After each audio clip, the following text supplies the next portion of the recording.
மீண்டும் உங்களை நாம் சந்திப்பதிலே மிக்க மகிழ்ச்சி அடைகின்றோம். நான் இலங்கையில் இருந்து பதுளை போதனா வைத்தியசாலையில் இருந்து வைத்தியர் கிருஷான் வேதநாயகம். இன்று எனக்கு ஒரு கேள்வி ஒன்று அனுப்பப்பட்டு இருந்தது. அதை பற்றி பார்க்கணும் என்று இருக்கின்றோம். அதாவது ஆண்களுக்கு விதையிலே ஏற்படுகின்ற இந்த வெரிகோசீல், அதனாலே நான் அவதிப்படுகிறேன் ஐயா, தயவு செய்து இதை பற்றி கட்டாயம் கதையுங்கள் என்று சொல்லி ஒருவர் கேட்டிருந்தார். அதை பற்றி நாங்கள் பார்ப்போம். எனவே இந்த நிகழ்ச்சியை நீங்கள் யூடியூபில் பார்த்து கொண்டிருந்தால் மறக்காமல் லைக் பண்ணுங்கள், ஷேர் பண்ணுங்கள், மணி சின்னத்தை அல்லது பெல் சைனை அமர்த்தி சப்ஸ்கிரைப் பண்ணுங்கள். டிக்டாக்லும் இன்ஸ்டாகிராமிலும் ஃபாலோ பண்ணுங்கள். அதே நேரத்தில் இந்த நிகழ்ச்சி உங்களுக்கு பிடித்திருந்தால் உங்களுடைய உறவினர்கள், நண்பர்களுக்கு இந்த நிகழ்ச்சியை மறக்காமல் அறிமுகப்படுத்துங்கள். நேரடியாக தொடர்பு கொள்ள விரும்பினால் இமோ வெளியூர் நண்பர்கள் இமோ ஊடாக, வாட்ஸ்அப்பின் ஊடாக 009477356245 மூலம் தொடர்பு கொள்ள முடியும். உள்ளூர் நண்பர்கள் 0777356245 மூலமாக தொடர்புகளை மேற்கொள்ள முடியும். எனவே இந்த வெரிகோசீல் என்றால் என்னவென்றால், இந்த எங்களுடைய இந்த டெஸ்டிகல்ஸ், அதாவது விதை இருக்கின்றது. எனவே இந்த விதை என்ன இருக்கிறது? ஒன்று வலது பக்கம் விதை, இடது பக்கம் விதை. எனவே இந்த விதையினுள்ளே உங்களுக்கு தெரியும், உங்களுக்கு பலதரப்பட்ட பெரிய பெரிய வேலைகள் எல்லாம் நடந்து கொண்டிருக்கின்றது. ஒரு ஆணாக இருப்பதற்கு முக்கிய காரணம் விதை. விதை இல்லாவிட்டால் அவருடைய ஆண்மைத்தன்மை அப்படியே அற்று போய்விடும். ஏனால் விதையில இருந்துதான் ஆண்களுக்குரிய ஹோமோனாகிய டெஸ்டெஸ்டரோன் வருகிறது. எனவே இந்த வெரிகோசீல் என்றால் என்னவென்றால், இந்த விதையை சுற்றி இருக்கின்ற இந்த வெயின்ஸ் என்று சொல்லுவோம், நாளங்கள் பெரிதாவது. enlargement of veins around the testicles. Veins என்றால் நாளங்கள். அதாவது நாளம் என்றால் என்ன? இரத்தத்தை உறுப்புகளிலே இருந்து இதயத்துக்கு எடுத்து செல்வது. எனவே இந்த விதையை சுற்றி இருக்கின்ற நாளங்கள் விரிவடைகின்ற போது, என்லார்ஜ் பண்ணுகின்ற போது, அதை நாங்கள் இந்த வெரிகோசீல் என்று சொல்லலாம். சாதாரணமாக இந்த 2 விதை இருக்கின்றது. வலது விதை இருக்கின்றது, இடது விதை இருக்கின்றது. ரெண்டுமே ஒரே லெவலில் இல்லை. ஆண்கள் இதை எவ்வளவு நோட்டீஸ் பண்ணுவதில்லை, கவனித்துக் கொள்வதில்லை. எப்போதுமே இடது விதை கொஞ்சம் கீழாகவும் வலது விதை கொஞ்சம் உயர்வாகவும் இருக்கின்றது. எனவே இந்த வெரிகோசீலானது கூடுதலாக கீழே இருக்கின்ற விதையாகிய இடது பக்க விதைகளிலே தான் கூட ஏற்படுகின்றது, வலது பக்கத்தை விட. ரைட்? இது எவ்வாறு கண்டுபிடிப்பது? இந்த வெரிகோசீலே 5 வகையான கிரேட் இருக்கின்றது. கிரேட் 1, 2, 3, 4, 5. எனவே சாதாரணமாக ஒரு சின்ன ஒரு வீக்கம் ஒன்று இருக்கும். கொஞ்சம் 2வது கிரேட் இன்னும் கொஞ்சம் வீக்கம்.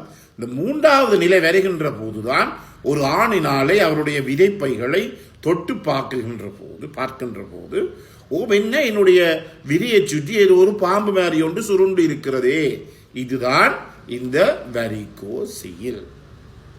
முக்கியமாக கவனித்துக் கொள்ள வேண்டும்.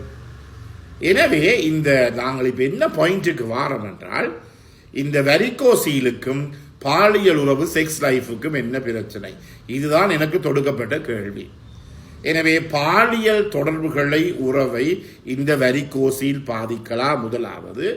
2வதாக, இந்த வெரிகோசீல் உடைய பெறவேர் சாதாரணமான ஒரு பாலியல் வாழ்வை வாழ்ந்து கொண்டிருப்பதை நான் கண்டிருக்கிறேன். எனவே இந்த வெரிகோசீலானது ஒரு மானினுடைய பாலியல் வாழ்வை பாதிக்கலாம். முதலாவது. 2வதாக, இந்த வெரிகோசீலானது முக்கியமாக இந்த வெரிகோசீலுடைய ஆண்கள் சாதாரணமான பாலியல் உறவை வைத்துக் கொள்வதை எங்களாலே காணக்கூடியதாக இருக்கிறது.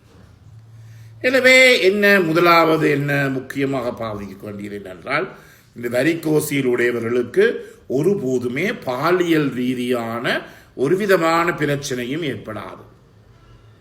செக்ஸ் டிரைவ்னு சொல்லுவோம், செக்ஸ் லிபிடோன்னு சொல்லுவோம், செக்ஷுவல் டிசைர்னு சொல்லுவோம். அதாவது பாலியல் வேட்கை, பாலியல் ஆசை இந்த வெரிகோசில் உடைய ஆண்களுக்கு ஒருபோதுமே குறைவடையாது. முதலாவது. இரண்டாவதாக உங்களுக்கு சொன்னேன் முதலிலே, இந்த விதை இல்லாட்டி உலகமே இல்லை, விதை இல்லாட்டி அதாவது ஆண்களும் இல்லை பெண்களும் இல்லை. ஏனெனில் பெண்களுக்கு ஆண்களுடைய ஆண்குறியினுடைய இரெக்ஷன் வேணும், எழுச்சி வேணும். ஆண்குறியில் இரெக்ஷன் எழுச்சி ஏற்படுவதற்கு என்ன மிக முக்கியமானது? இந்த டெஸ்டோஸ்டெரோன். எனவே இந்த வெரிகோசில் உடைய ஆண்களுக்கு சில நேரங்களிலே இந்த இரத்தத்தில் இருக்கின்ற இந்த டெஸ்டோஸ்டெரோனுடைய அளவு குறைவடையலாம். எனக்கு உங்களுக்கு தெரியும் என்ன, நான் உங்களுக்கு தெரியும், சில பேருக்கு இந்த வெரிகோசிலானது கால்களிலே ஏற்படும். நீங்கள் பல பேரை கண்டிருக்கலாம், அப்படியே கால் வீங்கி இருக்கும். சில பேருக்கு இந்த இந்த கால்களில் இருக்கிற நாளங்கள் வீங்கி சடுதியாக அவை வெடித்து விடும், ரப்சர் பண்ண. அப்புறம் அதிலிருந்து ரத்தம் வெளியேறுவதை காணக்கூடியதாக இருக்கிறது. நான் பல நோயாளிகளை அப்படி கண்டிருக்கின்றேன். எனவே அதே போல எவ்வாறு கால்களில் ஏற்படுகிறது போல இந்த விதையிலே இந்த கிரேட் 4-5 என்ற மிக கூடிய அளவு இந்த நாளங்களுடைய அதாவது நாளங்களுடைய விரிவாக்கம் என்லார்ஜ்மென்ட் ஏற்படுகின்ற போது சில நேரங்களில் இந்த விதைக்கு செல்லுகின்ற இரத்த ஓட்டத்திலே பிரச்சனை ஏற்படலாம். இரத்த ஓட்டத்திலே பிரச்சனை ஏற்படுகின்ற போது அந்த இடத்திலே விதையிலே இருந்து வருகின்ற இந்த டெஸ்டோஸ்டெரோனுடைய அளவு குறைவடையலாம். மிக முக்கியமாக கவனித்துக் கொள்ள வேண்டும். எனவே நார்மலாக நான் சொன்னது போல வெரிகோசில் உடைய ஆண்கள் சாதாரணமான பாலியல் வாழ்வை மேற்கொள்ள முடியும். சில பேர் தொலைபேசியும் சொல்லுவார்கள், டாக்டர் எனக்கு வெரிகோசில் இருக்கிறபடியினாலே நான் திருமணம் முடிக்க விருப்பமில்லை, எனக்கு பயம் பயம் பயம். பயமே வேண்டாம். எனவே வெரிகோசில் உடையவர்களுக்கு ஒரு பிரச்சனையும் பெறாது. ஆனால் இந்த கிரேடுகள் கூடுதலான அளவு கூடுகின்ற போதுதான், 4-5 வகைகளுக்கு போகின்ற போதுதான் அந்த இடத்திலே அந்த டெஸ்டோஸ்டெரோனுடைய அளவு குறைவடைந்து சில நேரங்களிலே இந்த எரெக்டைல் டிஸ்ஃபங்க்ஷன் என்று சொல்லப்படுகின்ற ஆண்களுக்கு இந்த ஆண்குறி எழுச்சி அடைவது குறையலாம். இதிலே முக்கியமாக கவனித்துக் கொள்ள வேண்டியது எல்லாமே மனநிலை. எனக்கு வெரிகோசில் இருக்கிறது, எனவே ஆண்குறி முறைப்படையாது, அவ்வளவுதான். அதை சோசித்தால் அவ்வளவுதான். அதன் பிறகு எங்களாலே ஒன்றுமே செய்ய முடியாத ஒரு நிலைமைதான் எங்களுக்கு ஏற்படுகிறது. எனவே அது முற்றிலும் பிழையானது. எனவே இதை கவனித்துக் கொள்ளுங்கள். அநேகமாக ஒரு பிரச்சனை ஏற்படாது, ஆனால் பிரச்சனை ஏற்பட சந்தர்ப்பம். அடுத்ததாக இஜாக்குலேஷன், விந்து வெளியேறுவது. இந்த விந்து முந்துதலுக்கும் இந்த வெரிகோசிலுக்கும் ஒரு விதமான தொடர்புமே கிடையாது. அதில் எல்லாம் மனதோடு சம்பந்தப்பட்டதுதான் மிகவும் முக்கியம். மனசு அதுதான் பெரிய பிரச்சனை.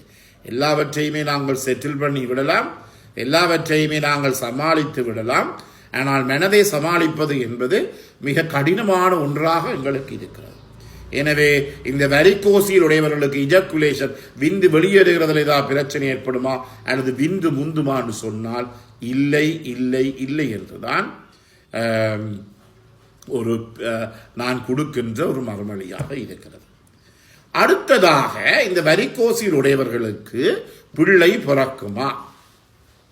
இதில் ஒரு பிரச்சனை இருக்கின்றது. என்னவென்றால், எவ்வாறு நான் முதலிலே சொன்னது போல இந்த 4வது 5வது வகைகளுக்கு செல்லுகின்ற போது இந்த இரத்த ஓட்டம் பாதிக்கப்படக்கூடிய சந்தர்ப்பம் இருப்பது போல சில நேரங்களிலே இவர்களுடைய ஸ்பெர்ம் கவுண்ட், விந்து அணுக்களின் அளவு உங்களுக்கு தெரியும். என்ன, சாதாரணமாக ஒரு ஆண் ஒரு முறை விந்தை வெளியேற்றுகின்ற போது அந்த சுக்கில பாயத்திலே 1 மில்லிலீட்டரிலே ஏறக்குறைய 150 மில்லியன் விந்து இருக்க வேண்டும். அதாவது 15 கோடி. இது 4-5 கோடிக்கு கீழே குறையவே கூடாது. எனவே இந்த வெரிகோசில் காரணமாக சில நேரங்களிலே விந்து அணுக்களினுடைய அளவு குறைவடையலாம். அதே விந்து அணுக்களுடைய அதாவது அசைவு குறைவடையலாம், இடப்பெயர்ச்சி குறைவடையலாம். அதே நேரத்தில் விந்தினுடைய குவாலிட்டி, அதனுடைய நார்மல் ஸ்ட்ரக்சர், சாதாரண நிலைமை எல்லாமே பாதிக்கப்படலாம். எனவே இவ்வளவு நாளும் நீங்கள் தருகின்ற அனைத்து ஆதரவுக்கும் மனமார்ந்த நன்றி தெரிவித்து விடைபெறுகிறேன். நன்றி, வணக்கம்.